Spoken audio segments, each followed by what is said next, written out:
99 लाख का खीरा खाए हैं कभी आप लोग? हम तो नहीं खाए हैं और हमको उम्मीद है कि आप भी नहीं खाए होंगे। लेकिन मोदी सरकार के कैसे मंत्री हैं जो ऐसा खीरा उगा रहे हैं जिस पर सरकार ने करीब 99 लाख रुपए लगा दिए। और कमाल की बात जानते हैं, मंत्री जी अपने मंत्रालय से ही अपने खेत के लिए खीरा का सारा पैसा देते हैं। मतलब मोदी जी कहते रहे ना खाता हूं ना खाने दूंगा, लेकिन अब लगता है कि उसमें एक लाइन लगा देना पड़ेगा कि सिवाय खीरे के खीरा खा सकते हैं। हालांकि कहानी सिर्फ खीरे तक नहीं है। मंत्री साहब ने खीरे को लेकर जो 99 लाख रुपए का लाभ अपने आप को दिया है, अब ये कहानी सिर्फ यहीं तक नहीं है। कुछ दिन पहले अयोध्या में राम मंदिर ट्रस्ट पर सवाल उठे। उसके बाद उज्जैन में मध्य प्रदेश के मुख्यमंत्री मोहन यादव के परिवार की जमीनों पर विवाद हुआ कि जहां से सड़क निकलनी थी, जहां पर कॉलोनियां बननी थी, वहीं पर प्लॉट खरीद लिया गया सस्ते में। और अब मंत्री जी इनके खेत में सरकारी पैसे से खीरा। अब जनता पूछ रही है कि अगर सरकार में बैठे लोग कुर्सी पर बैठकर योजनाओं का लाभ जो जनता के लिए होता है उसका लाभ खुद ही लेने लगे तो क्या इसे स्कैम का नाम दे सकते हैं? सवाल यह भी है कि क्या मोदी सरकार में अब करप्शन के केसेस बढ़ने लगे हैं? ये इत्तेफाक है या कुर्सी पर कोई बहुत लंबे समय बैठ जाता है तो कुर्सी और सरकारी फायदे के बीच की दूरी खत्म हो जाती है? आज खीरे की परत दर परत हम छीलने वाले हैं। कहानी जो है वो राजस्थान के डीडवाना कुचामन जिले से के गांव से, जिसका नाम पीज है। ऊंची पत्थर की दीवार, ऊपर कटीले तार, अंदर बड़े बड़े पॉली हाउस यानी प्लास्टिक की छत से ढके हुए छत, छोटे बनावटी तालाब भी हैं। दूर से देखो तो लगेगा कोई रिजॉर्ट है, लेकिन पास जाओ तो सरकारी बोर्ड दिखता है, भारत सरकार से मदद प्राप्त। आधा पैसा सरकार का, और इस मदद का हकदार जानते हैं कौन?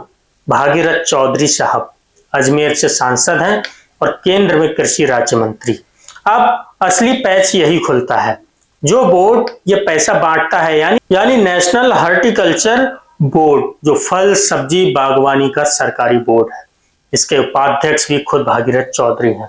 बोर्ड की वेबसाइट पर उपाध्यक्ष की ईमेल आईडी तक उन्हीं की दर्ज है।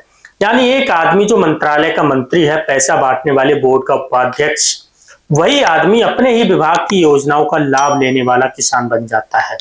इस योजना का मकसद बुरा नहीं था, किसानों को खीरा, टमाटर, शिमला मिर्च, गुलाब जैसी फसलों से अच्छी कमाई कराना और एक परिवार को 1 करोड़ की मदद देना, वो भी कुल खर्चे का आधा। लेकिन पिछले साल पूरे देश में इस योजना से सिर्फ 467 खेतों को मंजूरी मिली। करोड़ों किसान के इस देश में सिर्फ 467 ना, और उस छोटी सी लिस्ट में हमारे मंत्री जी का बेटा। और असली मजा तो तारीखों में है। अर्जी दी 15 अप्रैल 2025 को, मंजूरी आ गई 29 अप्रैल को, यानी पूरे 14 दिन में। आम किसान जो है वो दफ्तरों के चक्कर काट काट कर चप्पलें घिसते रहते हैं, फाइल हिलती तक नहीं है, और यहाँ फाइल मानो हवाई जहाज बन गई। मार्च में आखिरी मुहर लगी, 99,03,000 रुपए सीधे मंत्री जी के बैंक खाते में पहुंचे। लोन के जरिए प्रोजेक्ट की कुल लागत करीब 2 करोड़ बताई गई, थोड़ा अपनी जेब से, बाकी बैंक लोन से।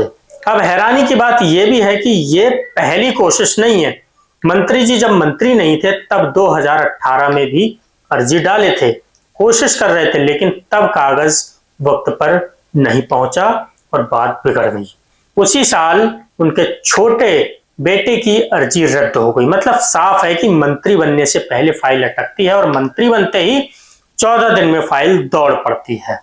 यानी आम किसान के लिए जो दरवाजा सालों तक बंद रहता है, मंत्री बनते ही दरवाजा 14 दिन में खुल गया।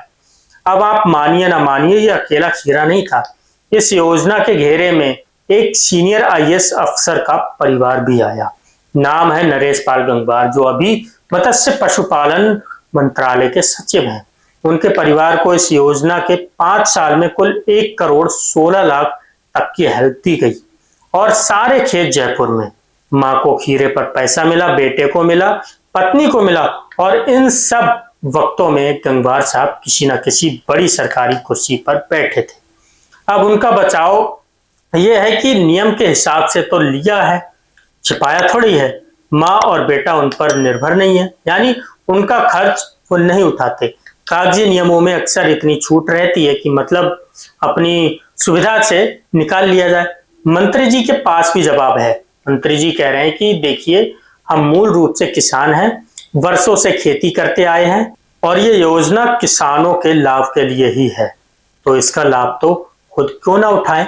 मंत्री जी कह रहे हैं कि सारा नियम फॉलो किया गया है। 2 करोड़ के प्रोजेक्ट पर उन्होंने बैंक लोन लिया, अपनी जेब से पैसा लगाया, सब्सिडी 50% वहां से ले ली। दफ्तर की दलील ये भी है कि अंतिम मंजूरी एक स्वतंत्र प्रोजेक्ट अप्रूवल कमेटी ने दी, जिसमें वो खुद शामिल नहीं थे।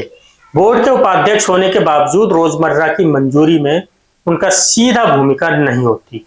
संपत्ति की सूची में प्रोजेक्ट छूटने पर सफाई ये है कि उनकी आखिरी मंजूरी बाद में हुई।